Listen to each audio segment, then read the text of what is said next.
All right, hello, and welcome back to Afternoon Drive here on Joppa Radio. My name is Drew Moholland. Hope you're all having a good Tuesday. Not a great weather day again. Spring, not exactly going out with a bang here for April. What a weird month it has been on that front. Just weird weather out there lately. And kind of not the best looking week to finish. So strange April. I think we broke some records with rain and all that stuff, and just not good on the weather front. Showers a lot, and I woke up today just rain, and of course it's not good for your drive to work. It's not good for today. It was like just dreary all the way around. Not a great day to look out the window. Not a great day to do anything. I don't know. Good day to take a nap, I guess. But spring, where are you? Let's get here quickly.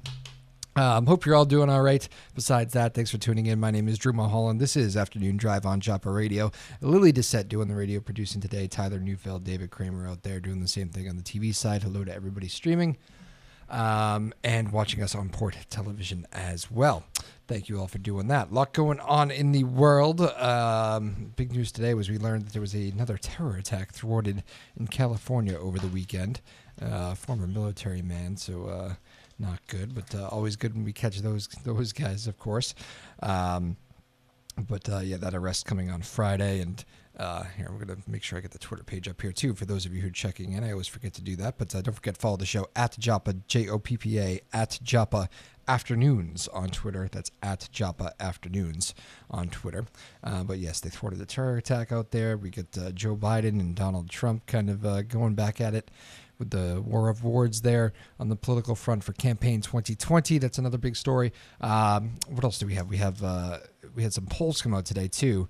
Really, the big one is on the Democratic side, of course, with all these new candidates, and it is true. It seems like Joe Biden is the clear front runner. A CNN poll has him up double digits on Bernie Sanders is the next one, followed by Elizabeth Warren way behind. And if you zone in on certain states, like New Hampshire had a poll, the Globe did a poll today on New Hampshire, and it's the same top two, Biden followed by Sanders, and pretty good significant lead there for Biden. So interesting on that front. We'll see how it all plays out. It'll be fascinating to see who comes out of the Democratic Party and whether they can take down Donald Trump. It'll be interesting. But at the moment, Joe Biden, it's funny, Joe Biden gained like 11% support once he officially declared. So people essentially were saying, I'm not going to say I'm going to vote for him unless he officially declares. And then once he officially declared to run, people really got behind Joe Biden. So we'll see how it all plays out. What else do we say? Oh, yes, there was some major power trouble today at the International Space Station. It was delaying a SpaceX supply run. Bigger thing, though. Amazing what SpaceX is able to do up there in space. We're not sending too many astronauts to the moon these days, but into space. I shouldn't say to the moon. But hopefully we can get back to the moon here. So I don't know. I always like investing in the space program. I know it's not front and center all the time when there's other big issues in the world, but I just think it is cool. Great story out of Hanover today. Firefighters helping a golden retriever after it got stuck underneath a backyard deck. Those pictures were just absolutely priceless. Venezuela today, it looks like a coup there. Secretary of State Pompeo here in the U.S. Again saying he's backing the Venezuelan opposition leader Juan Guaido, and a lot of the governments around the world not happy that the U.S. has taken this stance and basically prompting all this violence. They're saying, I know the Bolivian and Cuban governments were not happy with the United States, so interesting on that front. And on a lighter note, we have a huge night tonight in Boston sports. Once again, we've had a lot of these lately. This is what happens when you get your two winter sports teams in the playoffs. We got the Celtics looking for a Game 2 win on the road in Milwaukee, and the Bruins in a huge Game 3 game in Columbus, which should be a rowdy place there in Columbus tonight. Game 3 tonight, series tied at 1-1 after the Bees lost in overtime the other night. Red Sox also in action over at what should be a cold Fenway Park. I'm sure the two winter sports teams playing playoff games won't help attendance much either. So that's that. And don't forget, folks, our show is both radio and TV, available for on-demand streaming on YouTube, on our YouTube and our SoundCloud. To reach the YouTube, go to ncmahub.org. That is N as in Nancy, C as in Charlie, M as in Mandy, hub.org, and click on the YouTube icon on the top right of the page, top right YouTube icon. And to reach our SoundCloud, you're going to go to that same spot, ncmhub.org, and click on the cloud icon on the top right of the page. That gets you to SoundCloud. You can hear all this stuff if you miss it. If you missed last week's shows, they're on there.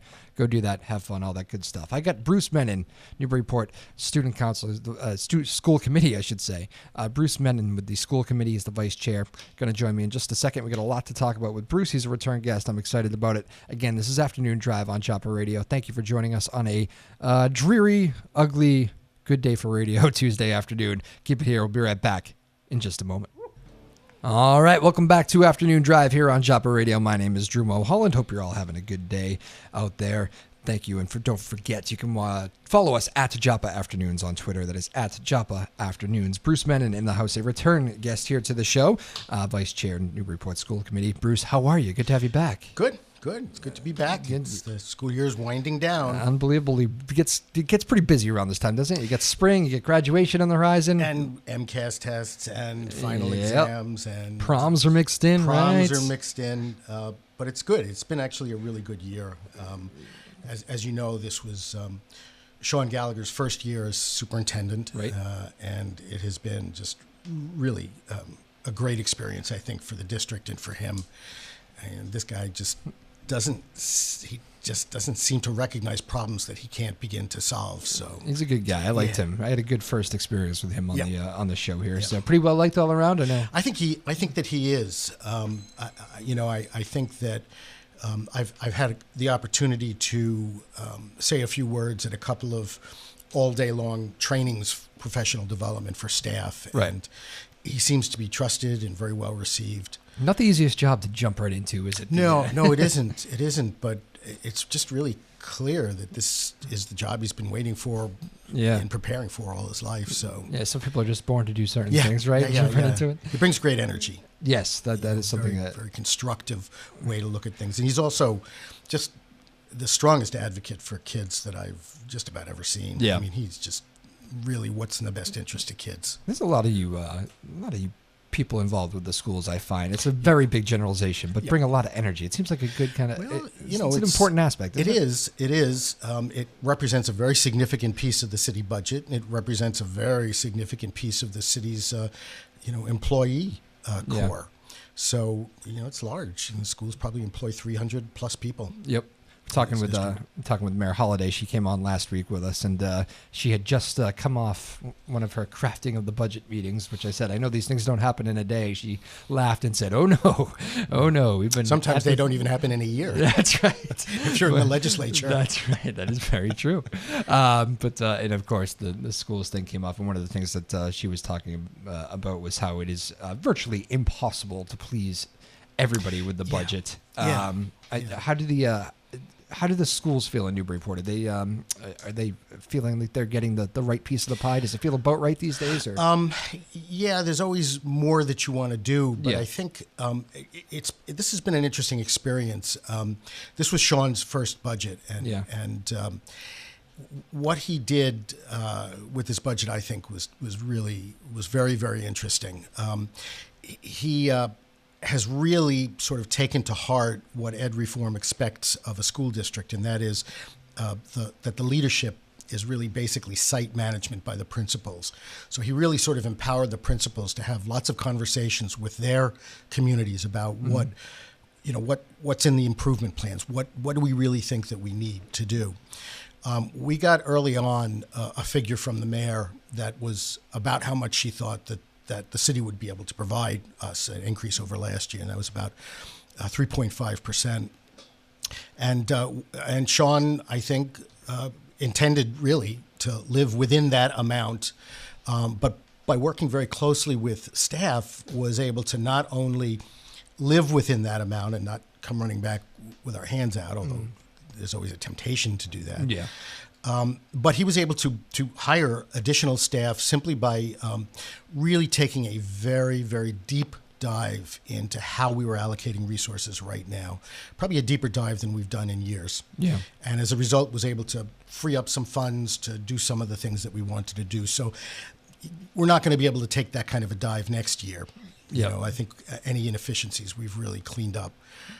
But for this year, we were able to do that. So I think we're happy with the way it worked out. Is there an aspect of having to pick your spots a little bit with that? Because as you just very clearly stated, you acknowledge that this whole thing about not being able to please everybody and that temptation of wanting to run back, and there probably is always something that money could go to constructively, but you almost do have to pick your spots and say, you know what, is this dire need for us right now? Can we get by? Can we cover it in a different way? Yes, I agree. And also the issues that the district faces change. Yeah. They're very changeable over time. What became really clear to us this year and for the last couple of years is that the social and emotional well-being of students is really critical. We're seeing more kids who are expressing anxiety and depression, kids grappling with suicide, issues like bullying that just really tell you that the culture is unbalanced. So that was what our focus was. That was what, we're bringing in staff to be working with that and bringing in outside agencies as well to work with us. So that's sort of one thing, but that's not going to get us the world language program back to what it was 12 years ago, 14 years ago, when we had world language starting in kindergarten to 12th grade. Right now we have some smattering of it at the middle school, and officially world language sort of starts at the high school. And by then you've really missed a window of opportunity. Yeah. So, and we have to figure out how to do that. The traditional way would be to hire a department, which is, $250,000 to just come up with one day to say, okay, let's do it. So we've got to find a way to build that capacity back up. And I think that's one of the things that those conversations are some of the things that Sean has really brought to us. You're right. You mentioned all the kind of what to me feels like, I'm 32, so I'm, what's that, 15 years out, right, from high school. The world has really changed. Well, the high school experience has changed from when I was there. I mean, I heard about a threat in my hometown the other day that they had, and somebody left a really threatening note. And I remember thinking to myself, like, if every parent knew about that, and I was hearing about it, and I'm not even, there anymore. Right. And they just kind of carried on with their day. There was a police presence. There was some, lockdowns to make sure everything, but day went on and everything in the afternoon. I remember thinking to myself, back when I was in high school, we probably would have been shut down. Everybody would have sent home immediately. Parents would have been, and it's a different world though now. It's if you went to every threat, if you canceled school, you just can't do it anymore. And not even just on the issue of safety. Yeah, there are a whole other set of protocols that need to really be in place. I mean, back in the Stone Age, when I went to elementary school, we used to do the bomb drills. And bomb drills were, you'd go down to the basement of the school and you'd sit down and put your head between your legs. And they were for nuclear bombs. But today, kids doing lockdown drills with active shooters and things like that, it's just unimaginable. And it probably was something that was unimaginable 15 years ago. Right.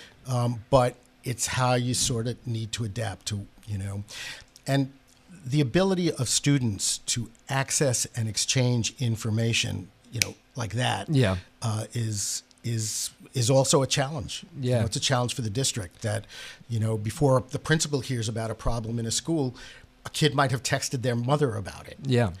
So, you've really got to, you want to make sure everybody gets the information they need. You want to make sure the protocols are followed, but it's really challenging. I imagine. Again, Bruce Menin, Vice Chair of the School Committee, joining us here, Newburyport School Committee. It's interesting because you mentioned too, all this, there's focuses that also maybe we weren't thinking about 15 years ago, 10 years ago even, but all this focus on mental health. There's a story in the news today about, what is it, Lily? This show 13 Candles, is that the big show? Yes. 13 Candles, and how the suicide rate has actually, they're not sure if they can't make a direct connection, obviously, but so many kids watching this show, and the suicide rate went up during that time significantly. And I just think about all this between social media, all the television programming out there that is available at a click of the phone. You can watch it on your phone. I mean, these are all things that I'm thinking guidance counselors, teachers must be dealing with stuff that I can't even imagine sometimes. You sort of have to come into it a little bit differently. It used to be that you perceived that the student was withdrawn and, there might be, and then, you could really identify the student. Now it's the culture. Yeah. It's the whole culture. Suicide is very challenging because sort of statistically what happens with suicide is that very often you'll get a cluster of suicides. There's a lot of, one kid does it and another kid thinks about doing it and they may make a gesture. Yeah. So staff need to be trained in that. We just saw that with Parkland. I think we still had somebody take their life recently after the Right. year out. Right. Yeah. And that's sort of textbook post-traumatic stress syndrome. Yeah. That you should be able to go to school. You shouldn't have to worry about people walking around with guns. You shouldn't have to deal with that. Whether it's somebody breaking into the school or teachers walking around armed. It's just not what education I think needs to be. I know that question has come up a bit nationally about. It certainly has come up nationally. I'm not sure how many local communities have actually had these discussions, but that conversation of arming teachers, which is something that 10, 15 years ago, know, I mean, we had certainly had Columbine by then, but it was not. Yeah, I'll stick with the Police Chiefs Association, who thinks it's a really bad idea. Yeah. And absolutely for the reason that they don't know who's holding a gun when they storm into a place. Most history teachers didn't sign up to be carriers. No, and they're not the highest paid public employees. Yeah. That's not part. That should not be part of the job. The community should keep schools and kids safe in schools. How seriously is that when you hear that at the national level be talked about? You've heard the president mention it. How seriously does that come in front of you? I mean, do you have that? I don't we think need it to does. talk about this or not really? We may have had a brief discussion about it. Nobody has. I can honestly say that nobody has approached me about arming teachers. I think that this community just is not comfortable with that idea. Yeah. There may be some people who are comfortable with it, but I can't speak for the school committee. I can speak for myself, and I would not be comfortable with that. Understood. Let's take a dramatic shift of gears here now, because I want to talk to you about something that's happening today, actually, this afternoon, over in Andover, a school not too far from here, Andover High School. You may remember, folks, the hockey coach there, who I actually know a little bit just from covering the sports scene there for a while, the hockey scene in particular. You may remember he had a lot of complaints, parent complaints during the season this year. He ended up getting suspended for a while, or at least no, he wasn't on the bench. Let's put it that way. I'm not sure what the official terminology was, but he was not with his team after those complaints. There was an investigation by the Department of Children and Families. Long story short, he was cleared, and he went on to coach, and he got a lot of great backing from his players, and he's getting that again today, and then some, as some 200, possibly 300 students have walked out of Andover High School today, chanting their support for him and their general support for coaches. Support our coaches, I know, was the chant outside of Andover High School today.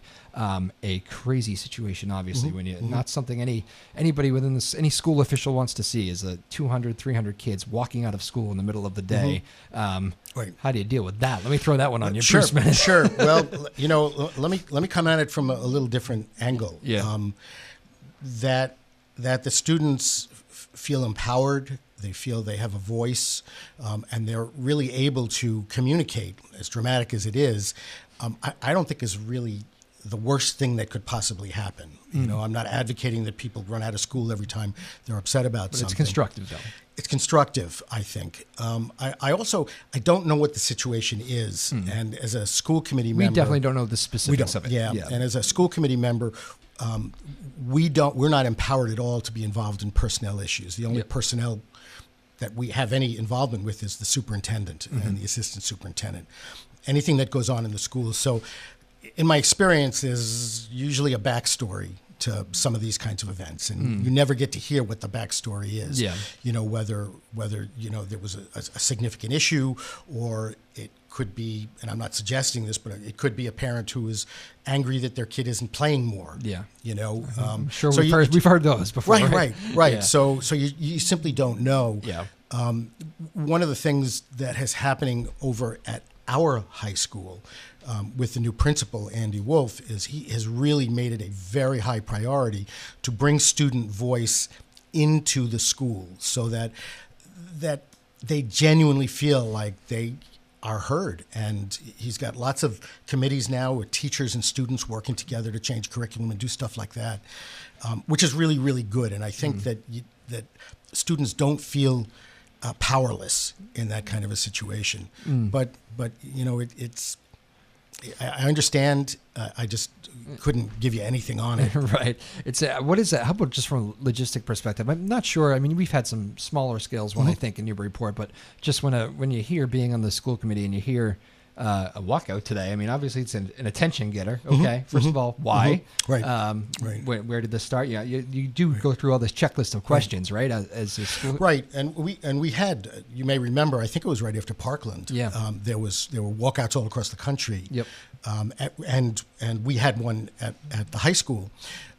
And the way we approached it, I don't know how other communities did, but we met with the students. We asked them how they wanted to do it. We set some guidelines with them and supported their stepping even out. Teachers joined, right? Teachers joined, right? And that I think is an appropriate way to do it.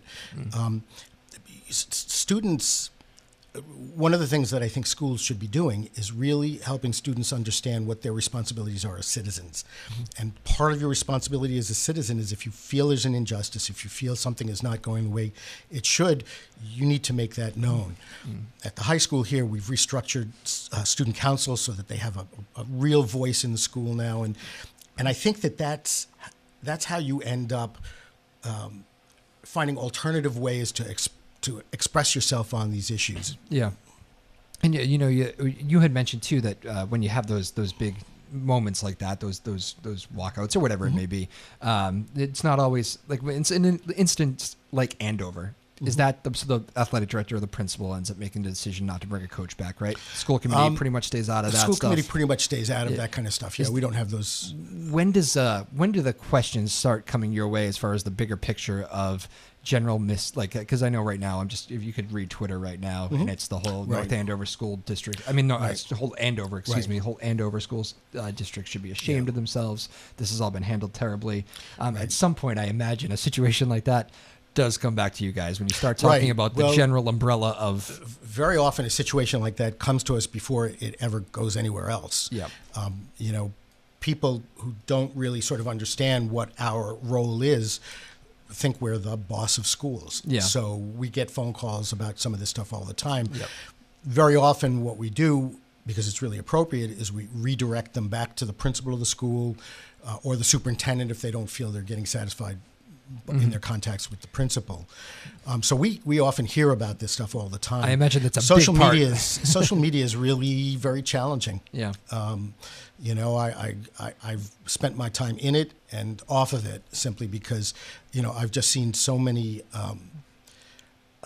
embroidered posts that look like it's official information, but simply aren't. Yeah. And people then react to what somebody's putting out there, and it gets very far away from what the issues are. Yeah. Social media can really be very, very. And with Twitter, I'm sure you have the in the heat of the moment parents too, who every now and then just kind of shoot something off that maybe if they had a night to sleep on it, they wouldn't. It is, and again, one of the things that Sean has brought to the district is a real emphasis on, when a parent contacts you, don't sit at your desk and email them back. Pick up the phone and talk with them. Yeah.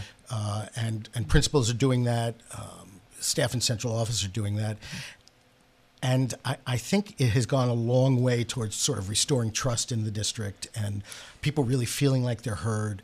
Yeah. It doesn't necessarily mean that they come to an agreement, but they really do feel heard by people who are making decisions. And that kind of information is important to have for everybody. Absolutely. You mentioned earlier, Bruce, you guys used to do drills where you would go under the desk and down into the all that stuff, and the kids pretty much just read about that stuff today, but that also puts an age on you, where I know you also grew up during a time of when protests were really right. I was going to say that I could tell you about my junior high school walkout. Yeah, well, that's kind of where I was going. I figured you saw a lot of that. And, I did. And when you see these kind of walkouts from students, there must be a part of you that says not great for not great for a school and the officials. I'm sure that's stressful, but there must be another part of you that says, all right, kids, let's see what you have to say here. That's right. That's exactly right. Yeah. I remember we literally shut down my junior high school for an entire day and did a teach-in when the news came out that we were doing combat operations in Cambodia and had been told we weren't doing that. Yep. And we did a teach-in the whole day long. We did a teach-in about what the history of the area was, what war meant, what the United States role has been, and it was a very informative thing. Yeah. But it was definitely, we didn't go to classes that day. Skin in the game in those days too, right? Right, and that I think it was wise for the principal of that school, that junior high school, to give us the space to do that. Yeah. Because back in those days, my cohort was the last cohort that was submitted to the draft to go to Vietnam. So we had that.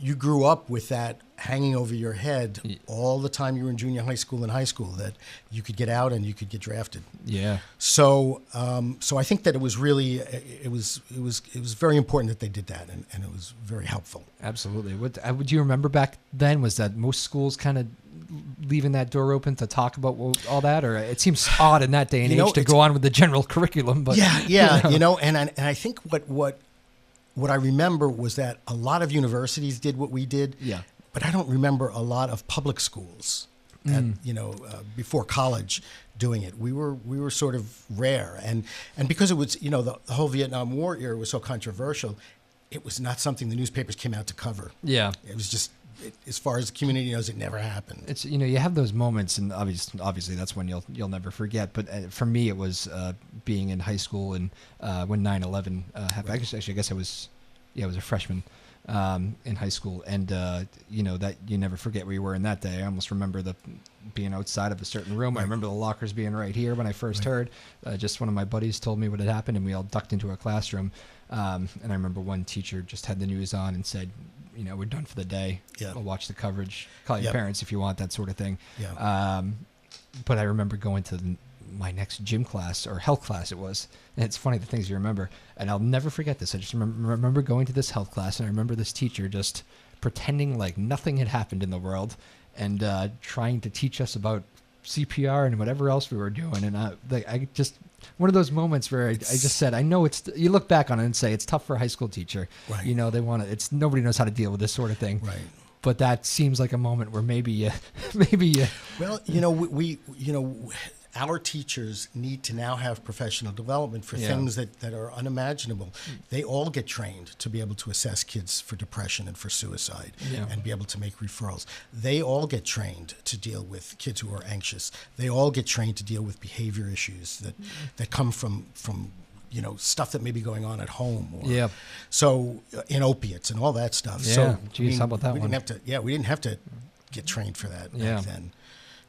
And I think it's hard, but you sort of can close your eyes and say social media is not here, and we're not just don't pick it up, or you can deal with what you got to deal with. Yeah. And this is what the culture is presenting our students. We've got to prepare them not only to succeed in that world and that culture, but to be able to change it. Yeah, to know how to change it. It certainly is a fine line too. I know it's there's a part of you that knows that you must go on, but there's some certain moments in time that always just kind of feel weird when. The idea back when I was in school, if somebody in the community was killed in the Vietnam War, nobody went over to their house and put flowers and a little shrine in front of it. Yeah. So I think the culture is sort of coming up with ways to deal with some of this stuff. The roadside shrines for people who've been lost on the roads. Yeah. So I think we're sort of coming to grips with this, but it is really scary. And for people who are anxious about change, it's happening very fast. Yeah. And I sort of understand the polarization in the world right now, because things are happening very, very fast. Absolutely. And the culture hasn't really caught up with it. And you just hit on one of the health crisis of our time, really the opioid epidemic, right. Which is, it's fun. I know where it came from just from, looking back now, but just if you would have told me when I was in high school, again, just a little more than a decade ago, that this was going to be where it is right now, I would have said, you got to be kidding me. I would not know the first place to go. I have no idea what you're talking about. Right. Nobody around me is affected by this. And then somewhere along the line here, a decade ago or so, a little bit more maybe, it happened. And, I know there's a lot of reasons for it, overprescription of drugs, all this stuff. But right now, it is a major issue affecting young people, affecting adults, affecting everyone. But if you go back 10 or 15 years ago, there were books coming out like Prozac Nation and all these books that were saying, we've got a problem. Yeah. It was perceived, and drugs have always been perceived as sort of an inner city problem, a problem that's not, and opiates, because they're given by prescription, is now a problem that Kansas is struggling with, and Ohio is struggling with, and it's not city-based, and almost every family. Try to find a family that's not affected by that in some way. And again, the larger issue, and it begs the question about what's the role of government. Is there a regulatory role for government? And if government had taken a more aggressive regulatory role, we might not have an opiate problem like the way we have it now. So what do you do as a school on the school committee when this? I mean, this is a legit issue that happens. I mean, you have. There's no secret. There's high school kids that have succumbed to this. That's right. And I think what you want to do is you want your staff to be as prepared as they can to recognize and deal with these issues, know when it's appropriate to refer out. You want to have strategies that deal with kids who have problems with this in a way that doesn't exclude them from the community, that doesn't make it hard for them to get back into the community, using restorative justice principles. And I think you educate. I think that the days of this is your brain on drugs, that scare stuff doesn't work anymore. I think you've got to really inform kids so that they make really good choices. The Dare song is great, but it's going to take some more. It is because it's something that you're confronting everywhere. I mean, opiates is a drug problem that you don't have to go out on the street to see it. You can just look in your medicine cabinet. And chances are there's going to be something there. I can imagine the high school health class has changed dramatically since I was in high school. Am I right on that? Yes. I mean, we're not talking just the dangers of smoking on the corner and CPR these days, right? I think for communities that sort of were able to respond more quickly, the AIDS HIV crisis changed health classes, because suddenly you couldn't just you couldn't talk about sexuality and sexual choices that people were making without recognizing that there's these could affect your life dramatically. So I think that's where it started. But health classes are getting pretty interesting. We can imagine. Certainly a lot to talk about. Again, Bruce Menin, the vice chair of the school committee here in Newburyport. Could you put me into the classroom these days? I mean, whether it be elementary, high school, are we still using old school textbooks? What's the person that's out of touch? I mean, sure. What is the deal? Are we using iPads or what? Funny you should ask. I think that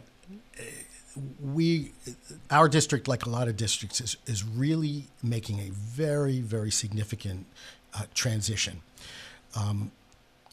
We are looking at how we use technology differently than we've been using it, and ways that enable virtually 24-hour interaction. I mean, in theory, there don't need to be snow days anymore, because if somebody is home, you can still bring them in if they've got access to internet. Work from home.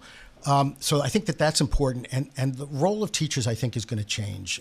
The traditional role of teachers standing in front of the classroom and sort of talking about stuff is really changing more to challenging students to define their own education, define how they want to pursue that education, figure out what they want to get good at, figuring out what it looks like when you're good at something. And teachers are going to be moving more to sort of facilitating and coaching, which I think is really, really great. Sean has brought some people in, and we've got a cohort of teachers being trained in a new way, a skills-based way of working with kids. That's an interesting phrasing. It's going to change. Real interesting phrasing there, because that makes complete sense to me. Facilitating and coaching. Right. More of a here are the tools, now apply them, right? Right, exactly.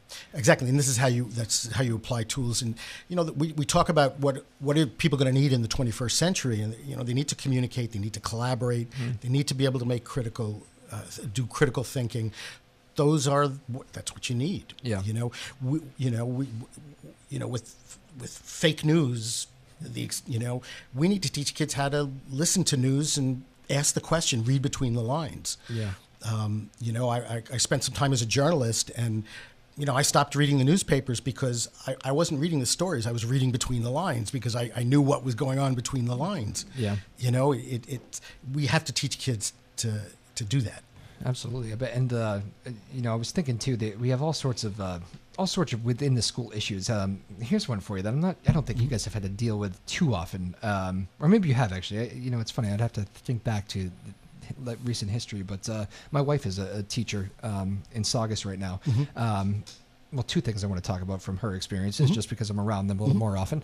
One, she seeing a lot of these kids that have, and they're older, about to be high school age kids, and she says, you wouldn't believe how it just seems like so many of them, very basic life things that they don't seem ready for. Like how much would you tip on a bill for dinner here if you were going out? Right. The clock that's not the digital clock. What time is it? Right. That's a struggle. Some of these things, and it was a little bit shocking to her. Let me give you an anecdote.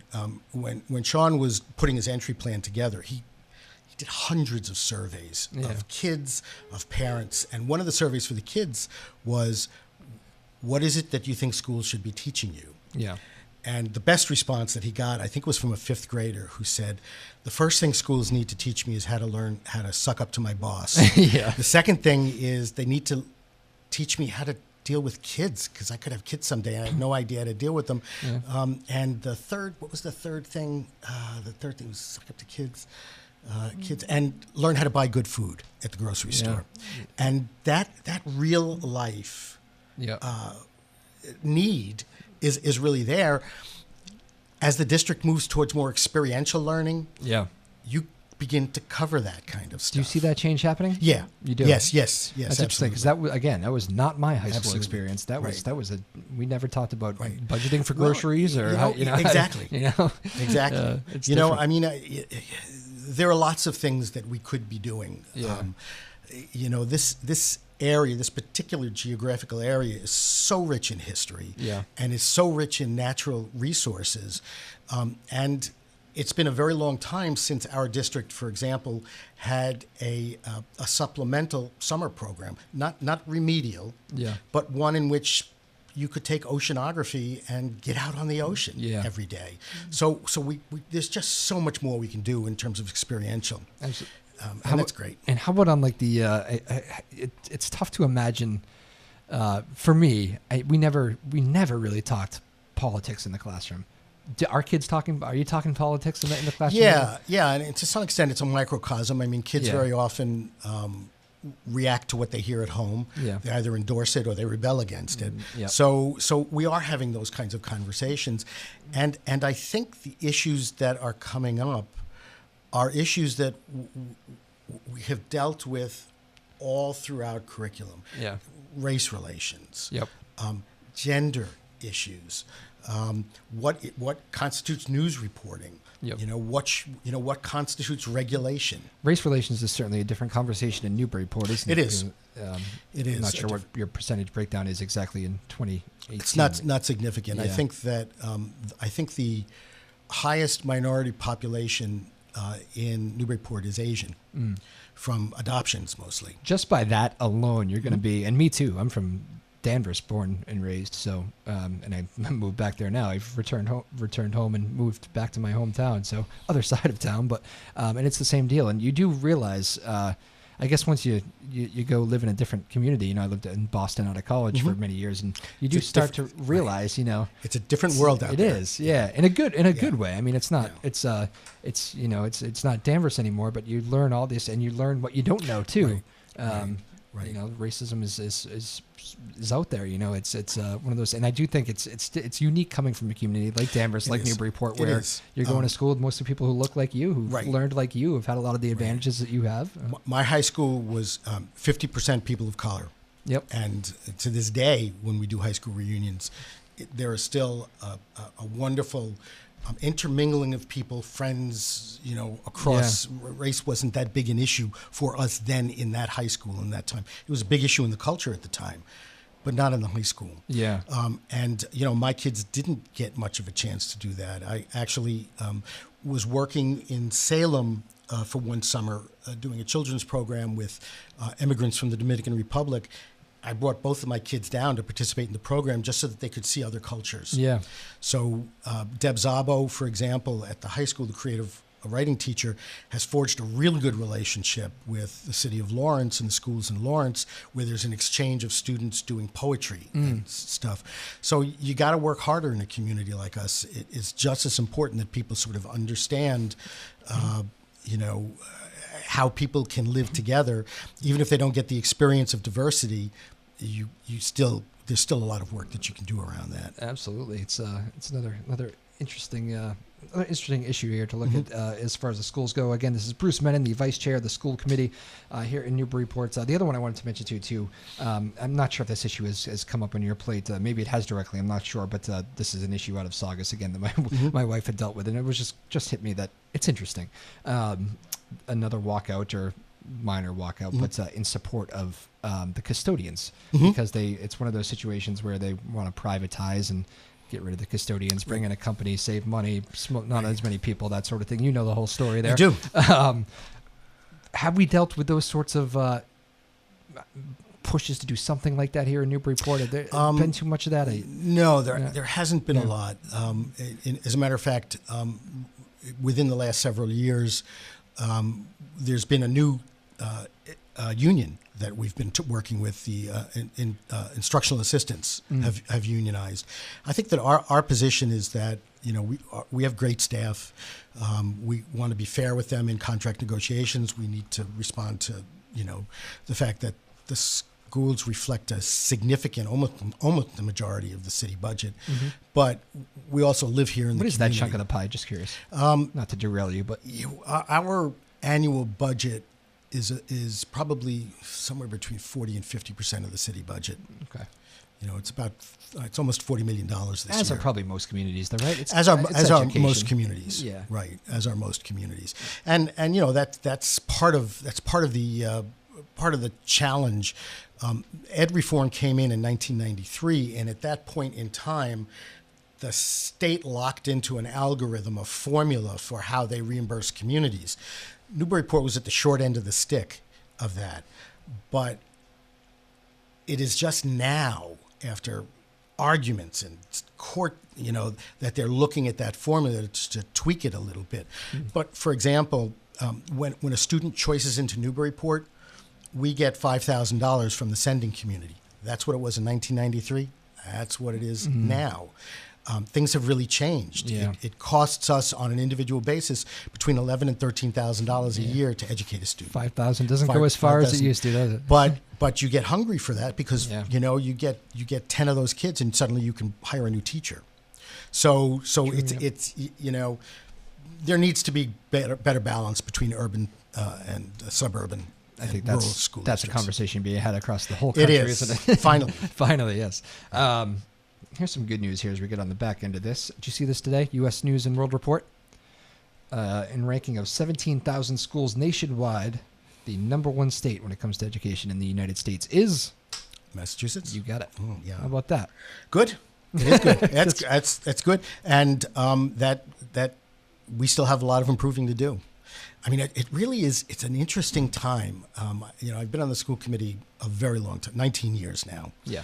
And the energy that I'm seeing now and embracing and collaborative and embracing new ideas is really terrific with the staff and with the district. If you're not moving with the times and changing, you're going to be left behind, aren't you? Right, you are. Yeah. And the school committee should be there, supporting this. We've got a great strategic plan that actually is not gathering dust on a shelf. It's part of evaluations of the superintendent, of how the district is doing.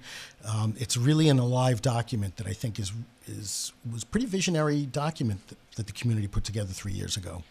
What do you attribute when I say that to you, that Massachusetts is number one in the country? What do you attribute that to? I know it's very generalization. Every community is different. Every every superintendent deals with things differently. Every school committee deals with things differently.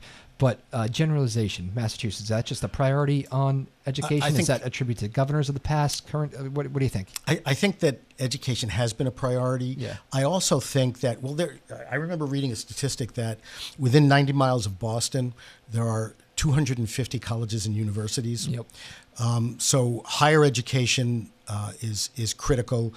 I would love to see the statistics of in Massachusetts of the number of people with bachelor's degrees, associate's degrees, master's degrees. My guess is that they're all higher.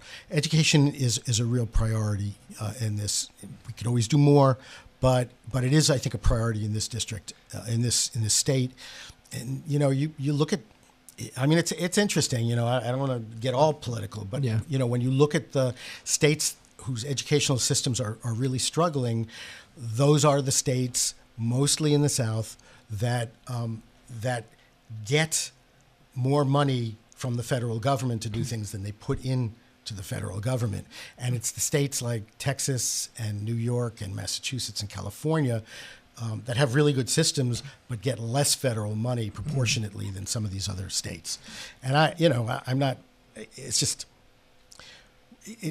A lot of really good thinking has gone on around education here. There's always fads and stuff, but it must make you feel good as an educator, though, to be working in this state. When you hear something like that.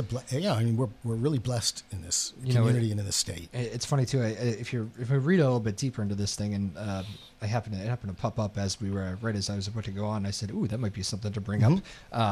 They looked at the criteria was one, college readiness, which is something we talked a lot about here today, which kind of goes towards life readiness, doesn't it? We had a big conversation on that college curriculum, math and reading proficiency, and math and reading performance, student performance, and graduation rate. Yes. So that's the basis of what they look at. And we certainly have seen improvements in that, significant improvements in that here in Newburyport over the time I've been on the school committee. So it's you prepare kids for the future. You prepare kids for whatever that future is. Whether it's going into a trade, whether it's going into the military, whether it's going onto college, and you have to think about that. You have to have conversations about that. Yep. You have to structure your program so you're supporting all kids wherever they come from, and it's good. We're doing good. And we'll end. Did they tell you who the bottom 5 were? They did not. They probably. I'm sure they did. They probably did. I'm sure they did. I just didn't. I didn't feel the need to dig at this particular moment. The final moment. Well, on an uplifting kind of a personal note, you mentioned kids and getting ready for real life. You kind of you're a parent yourself there. Yeah, I am. Busy time for you. Yep. My daughter is graduating from Clark, Phi Beta Kappa, with a degree in biology and bioinformatics, which she went through Newburyport schools. They fired her up about that, and that's what she's interested in.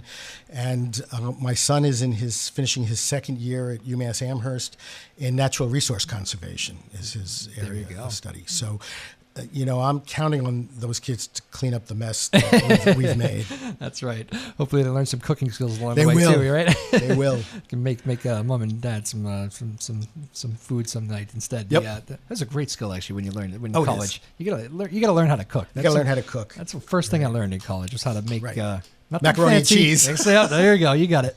Nothing fancy, but just in general, the springtime here, it does get exciting, doesn't it? Graduation time for all the high schools and the proms and all that stuff. It's a good time graduation of year. and weather getting nice. It's allegedly. Good. It's good. It's good. It's good. I mean, so many exciting things are happening. At the high school, they're moving away from class ranking at the high school, and setting up ways to identify those students who are going to be valedictorian, salutatorian. But the students came to us with a proposal to get rid of class rank, and we did it. Yeah, that's interesting. I wonder that was a big thing. Colleges don't use it anymore. Yeah. And you'd have kids making decisions about taking classes based on whether it was going to give them a little bit of a bump or not, as opposed to taking classes that they were interested in or that were meaningful for them. So there's a lot of work to do. It's kind of the new version of the we'll end on a heavy note. The new version of the MCAS for teaching to the test or that sounds a little bit like that argument. Right. But right, it is. Yeah, I'm probably probably could not give you enough time to talk about that issue if I had to guess, Bruce. But we'll yep. save it for another time. Bruce Menin, Vice Chair of the Newburyport School Committee. Bruce, thank you so much. Always a pleasure to talk with you. This flies by with you. It's always a fun conversation. I appreciate it.